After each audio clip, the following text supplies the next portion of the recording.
ये अभी एक क्वेश्चन आया है कि मैं शुगर का मरीज़ हूँ तो क्या मैं कुर्बानी के गोश्त खा सकता हूँ कि नहीं।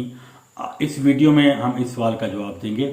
अस्सलाम वालेकुम एवरीवन, मेरा नाम डॉक्टर अब्दुल मजीद है।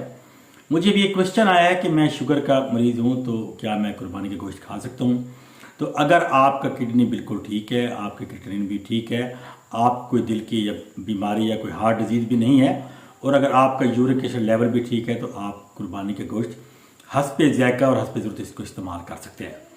अगर आपको किडनी की कोई डिजीज़ है या कोई किडनी फेलियर में आप हैं या आपको हार्ट डिजीज़ है, तो इसमें मेरा जवाब यही है कि आप अगर किडनी भी कोई आपको कोई प्रॉब्लम है तो आप 1 ग्राम पर केजी के हिसाब से गोश्त इस्तेमाल कर सकते हैं। अगर आप कोई हार्ट डिजीज़ है तो उसमें आप बग़ैर चिकनाई के और कम नमक के ये जो गोश्त है ये कम मिकदार में इस्तेमाल कर सकते हैं। कुर्बानी के गोश्त का शुगर के साथ बराह रास्त कोई ताल्लुक